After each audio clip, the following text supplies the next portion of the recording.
Good morning, good afternoon, good evening, wherever you are. As I'm making this new video today, this is Turgon the Wise coming at you with a new one. So soon, I know, I just did this a couple days ago, but I figured I would pop in and give everyone a quick update here. Mostly because we are now in the midst of chapter 6, and I wanted to just leave a note for you guys as much as for myself in the future that this one has a 72-hour time to completion. Now we're more than halfway through, or we're about halfway through. So if you calculate this out, today it's Saturday, the 2nd of November. So we've been in the season now a little bit more than 8 days, 8 days, 5 hours, something like that. So a little bit more than a week. And we're on chapter 6. And if you do the math, actually, we're 5 hours, 19 minutes. And I bet you probably whatever this time is this on the seconds is the difference. So like basically the entire opening sequence of the season is the whole first week it takes for you to get through 5. And then after you hit the 1 week mark, you get into 6. And we started on a Friday, so that means that this will complete at 0800 UTC time on Monday morning, which is the 4th. So it takes, no matter what you do, 10 days to get through chapter 6. And that's significant because, excuse me, there are some passes that require chapter 6 to be open in order to be able to attack them. So some examples of some of those passes would be like these ones from Iron Hills into Rune, both of these, as well as the passes from Iron Hills into Ered Mithrin, up here and here. Now, all the other passes that you see on the map right now that we have taken and that don't have this little, circle with a slash through it, these are all passes that unlock for chapter 4. So we've taken these 4 passes. There's still this one yet. And those are all unlocked. So you can go from Iron Hills into the east this way, and you can make your way all the way down to Mordor, but then you get stuck at this one. That's the pin on the spring here. I gotta zoom in to click on this guy. So this is one of the ones that opens up after chapter 6 completes. There are other ones that won't open until you complete chapter 8. Like this one, from Central Mirkwood into SAV, from Brownlands into the Undeeps.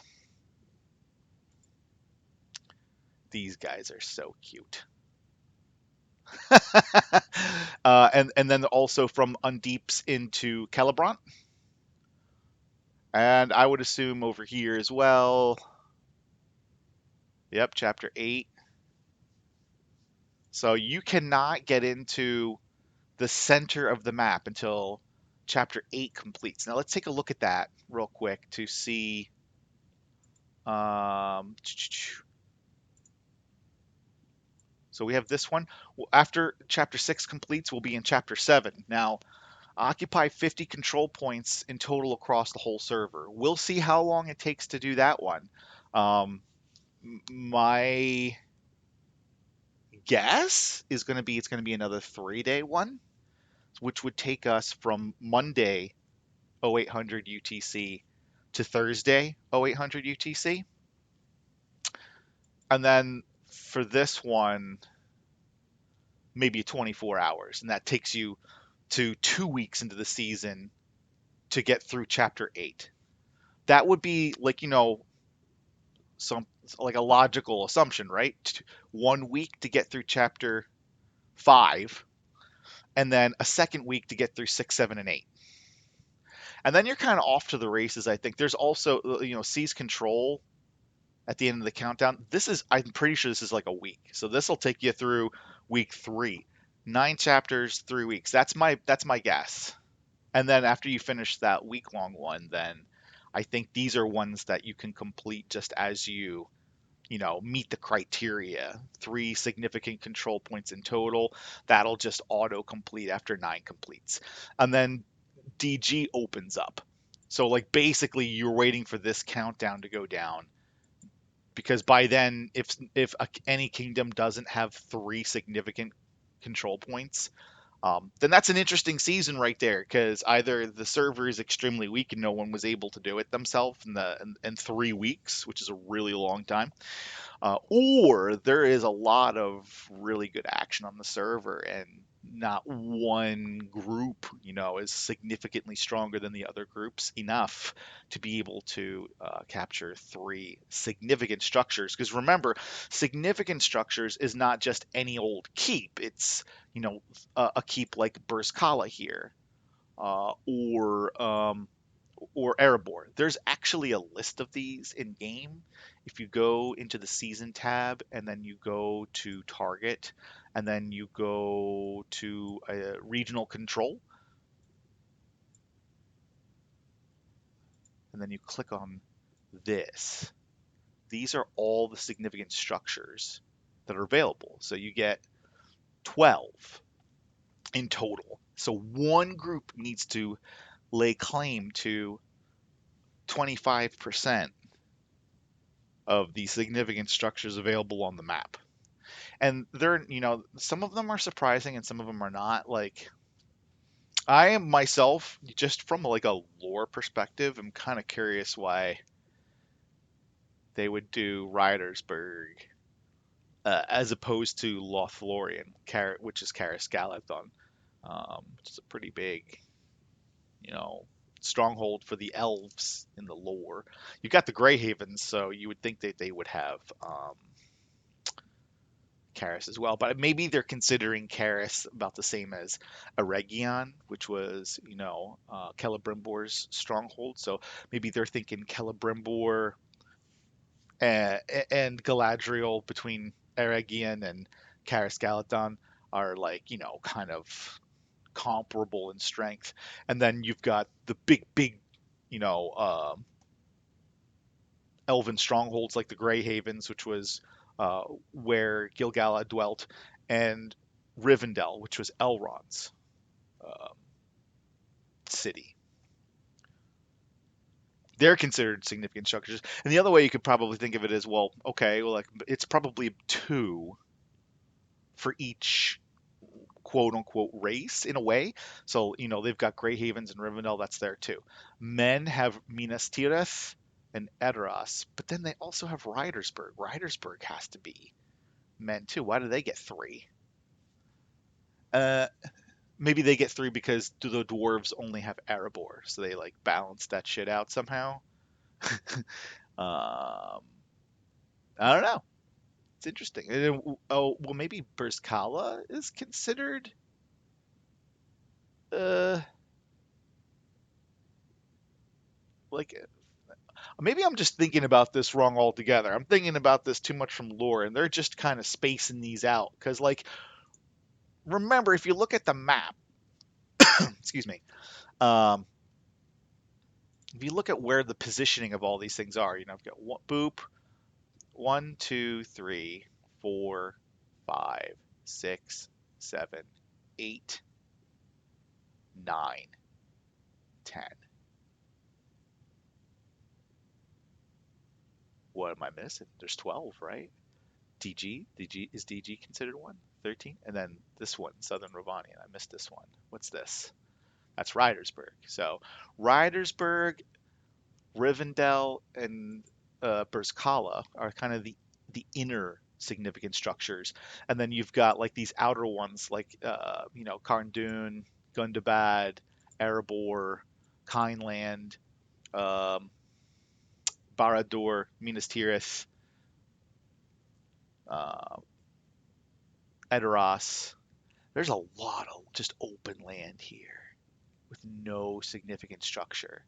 So part of me is a little bit like surprised. I guess there's only really one significant structure in all the West, which is Greyhaven's, and then the next closest one, are these, where you can get Isengard, which is Orthanc, or um,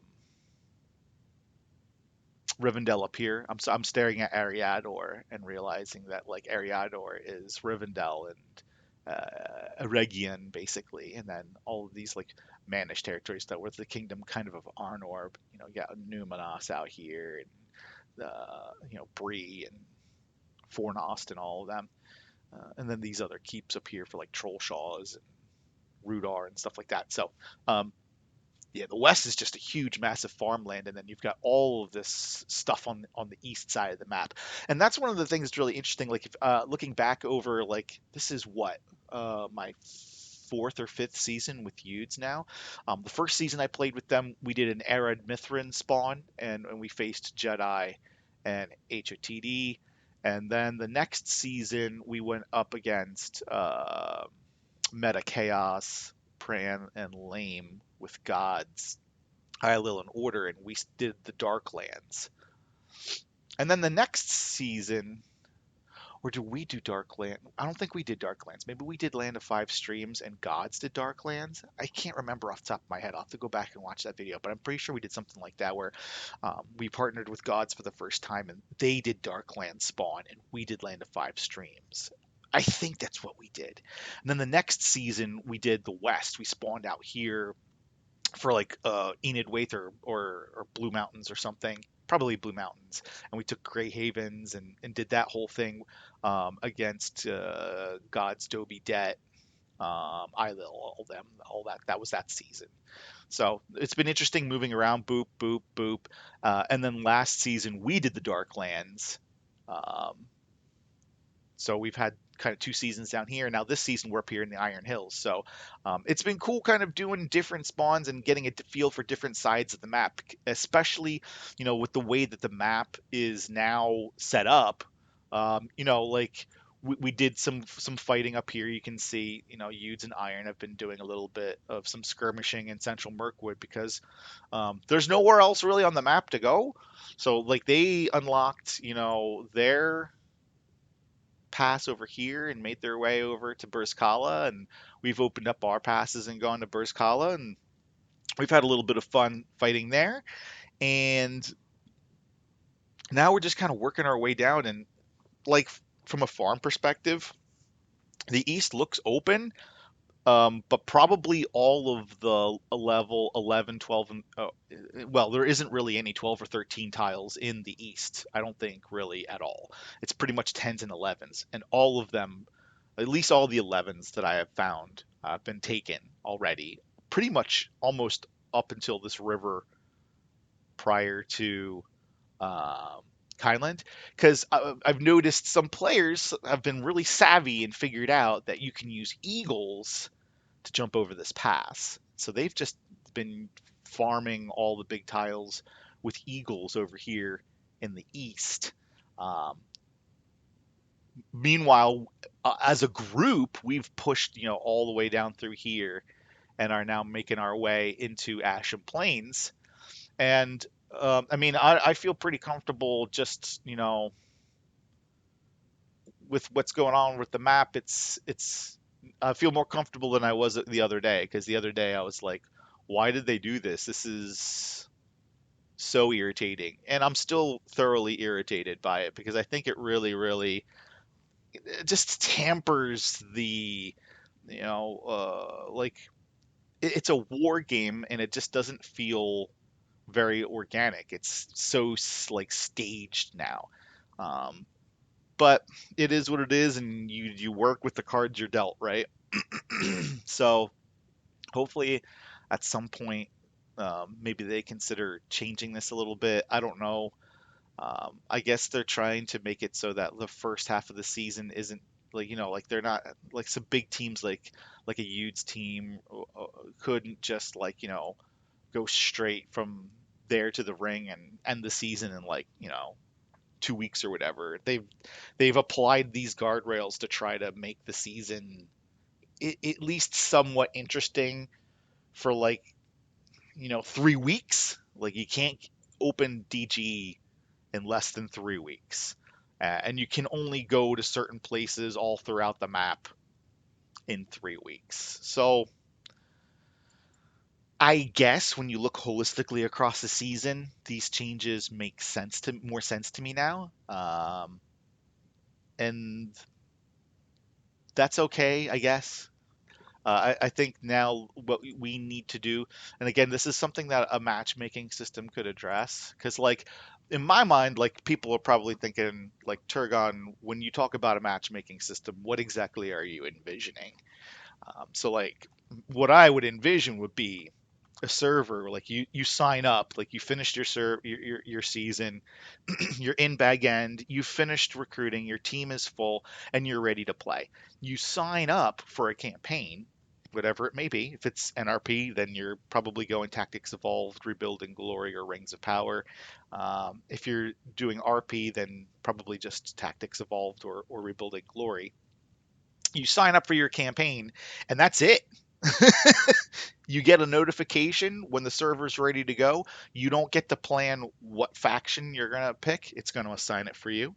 And you don't get to see who your opponents are going to be. You're going to wait until you log in to find out. That's it. You sign up and you wait. It's like a queue where like whenever you're playing some other like a first person shooter like Call of Duty or something, you sign up for matchmaking, and you wait for your match to be made. And then once you're in the match, you're in the match, and you just go. Uh, and I think that the spawn placement can be completely randomized. Like you could you give people the option still if you want. Um, After you've been assigned to a server and logged into the server, then they could throw the leader the screen like this, where you get to pick which spawn region you start in, and if it's taken, then or full, then you don't get to pick. And I think there's a random button in there that you can choose too. So you could choose. So that could work too. I like the idea of something just, randomly doing it for everyone, because I think that that's the way to make it the most fair. People can talk and be like, yeah, I signed up for that one too. And then you can have an idea of who could be on that server, and that could influence which starting point you do, because you're like, oh yeah, I signed up too, let's go for forward wave together, so then we can be together. Like I want, or like the nature of the game to be like as organic and pure as possible. So I don't want anyone to know where anyone is or who anyone is until you're in the game. So that's why my recommendation is don't let anyone make their choice. Just have some random algorithm pick it for people, like like the wheel spin website, wheel of spins.com, where you just click the button and it spins the wheel for you, and wherever it lands, it lands. It's completely random. So that's how I would like to see the beginning of each season start out, where you don't know where you're going to be until you log in, at 0800 UTC on your starting day. That's when you find out which region you're in, and that's when you find out who else is on the server, and you go from there. Like there is so much planning that can go into a season, and I really kind of believe, in a lot of ways, it kind of kills the game. Um, and that's what I miss the most when I think about like why I loved season 1 and 2 so much. I think that's what I loved the most about those seasons, is that like, yeah, I got to pick what region I started in, because I didn't know who else was there, and I had no contacts or communication with other people around the community to know who was there, because I was a brand new player. I didn't know everyone. Now I know a lot of teams, and I could reach out to a lot of different people and be like, "Yo, are you signed up? Are you signed?" And that still probably can happen even with the system that I'm proposing, but by making the spawn region random for everyone, you don't know if you're going to spawn with your buddy or not. And if you want to work together, you certainly can, but you just can't really plan anything, because you just don't know where you're going to start until the season starts. That is, in my opinion, how you create as organic um, of a war that you can. In any conflict amongst different parties, there are gonna be groups that picks that side with each other. That is normal and natural. But I think the ability to plan, and then based upon what some groups plan is, other groups can plan for it too. All of this stuff that can happen from kind of a diplomatic perspective leading up to a season, kind of in a lot of ways, I think takes away from this game. And that is really like the main problem that I want to solve for, which is why I was proposing the matchmaking system in the first place. I think that this is the way to go to really make the game fun and fair for everyone, as best as possible. And then through the matchmaking system, also like a server, like the algorithm can detect like a big fat team and be like, okay, well in this server we need other big fat teams to be able to kind of create parity and balance everything out. So you wait for other big fat teams to come to bag and in queue, and as soon as they queue, they get dumped in. And once there's enough players and teams to make a meaningful server, it can be, whatever it is that the devs decide it wants to be. They can ask for feedback from people to see how they think it is. Um, Hold on just a second. My son's screaming at me.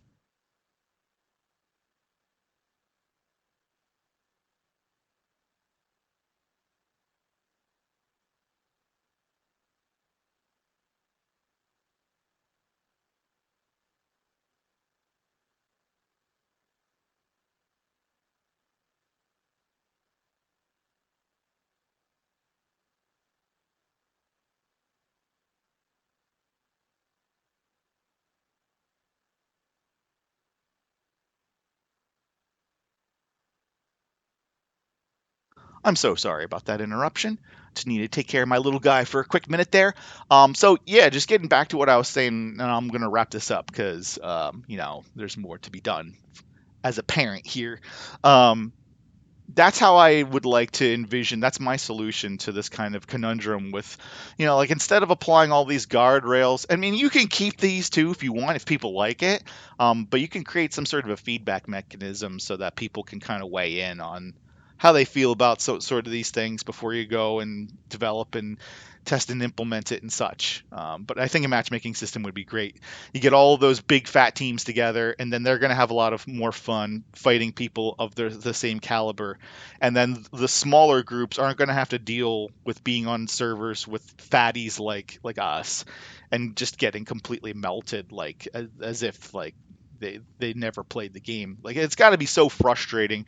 You've played this game for 5 or 7 seasons, and you feel like you're getting pretty good, and then you come across a team like us or any of the other big teams that I've mentioned over the last couple of videos, and it just really ruins the experience for them. So it just shouldn't happen. If you've got a group of a certain strength, then groups of other strengths just should never have to deal with you and you with them, because honestly, even like when you're winning like kind of that easily, it's just not as much fun. I don't know. Maybe some people like it. I know, like I was talking last video, there are some teams that server stack and dominate the whole server, and that's fun for them. And I guess like at least doing that kind of gives your team something to do. Because that's really the important thing. Even if you're in a situation where you're kind of the dominant team on the server, you still need to give your people something to do. You got to look out for your own team. No matter how empathetic you are towards all the other teams, you got to look out for your own team's interests. Otherwise, you're not going to be able to continue moving forward and growing. And that's really the name of the game when it comes to cultivating your organization. Is you want to keep pushing forward and learning things and growing as a unit. So that's um that's how I would like to see the game evolve next, is create a matchmaking system and apply it, make it fair, make the start of the season fair, kind of reduce all this preseason planning that goes on. Because like, first off, it's a lot of work doing this stuff. I can tell you safely, as a leader, um, on a prominent team, it's not easy doing all this pre-season planning. It's a lot of work, and then you get into the season and you've got a different type of work that's a lot of work, and then you finish the season and you go straight back into preseason planning, and in some cases you even start preseason planning before your season ends, and it's just like if with a matchmaking system, I think it's going to make leaders' lives a lot easier as well. So I think a lot of leaders who might listen to this idea and be like, nah, I like it the way it is better. Maybe think about it and just think about whether or not you want to have a little bit more free time, you know, between seasons, because doing the matchmaking and complete random, recommendations that I've made would reduce the need for preseason planning, and then you can spend a little bit more time working with your team, doing work in real life, spending time with your family, whatever. You don't have to think about this stuff as much, and I think that that would be beneficial for everyone. All right, so at any rate, we're getting ready to do some siege, and I'm on my OG account today because it's fun and I love it.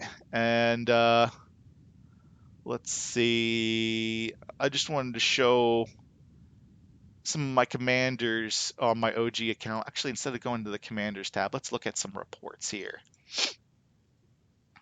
and then we'll wrap it up. I just want to look at one report, one good report.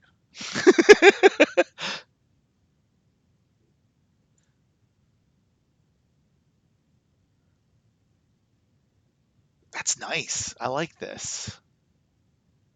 It's interesting. It's different. Um, So we're running the pure Metacom. We've got Sauron as our tank, and he is indeed tanky. Now, similar to my Sauron, he basically has the exact same gear as Sauron on my other account, Turcano, but the set bonuses are all mismatched. So I'm purely going for the unit defense here. I'm not getting any benefits from fortitude or any of these other things here. And it honestly, it works pretty good. I like him like this. My Dane, I got the relic at 3-star refined and upgraded, and then I'm rocking the sharp blade set here on axe, and I like this Duran's plate for the extra unit defense here. So it makes him a little bit beefier. His command's real low, so one thing that I would definitely look at trying to do if I could is finding another helmet with a command on it, like a Cask of Submerged Isle, and sticking that in there instead of the Cask of Pride, which is great. It boosts his attack a whole bunch, but he doesn't really need his attack super high. I think the command will come in more handy, and then you can throw, a Berserker's Raiment in here. That'll increase the attack, so you kind of offset that change by removing the helmet. And then he's going to have, a Cask of Submerged Isle, he's going to have unit defense 48, so he's actually going to be upgrading that as well. Plus the command, 100 command, 150 command, whatever it is, however high you can refine it. That makes a significant difference on top of the unit defense. So overall, the net benefits there would be better. And then on the Bayorn here, we're rocking the two-piece. What is this? Divide and conquer. So he's gradually having his damage reduced by a percent each round, a total of 10% at the round 10, and then also thick armor, so another 10 defense on top of that. So that's pretty nice because he's get 18, 18, 10, 28. Not super defensive-y, on him. He could also use a command helm, but beggars can't be choosers in this game. So you do what you can, and this is rocking pretty good. As you can see, 93,000 compared to the 133. Took a lot more damage this battle, but Dane really shines. And then Gandalf the Gray, I'm sorry, Gandalf the White, rocking the focus build. And then again, we got Fortitude, so he's getting his physical damage reduced by 5% over the course of the 10 rounds, and then the divide and conquer on him, so his overall damage is getting reduced round over round, and in round 10 he takes 10% less damage plus the negative 5% damage on physical damage, so that's pretty solid.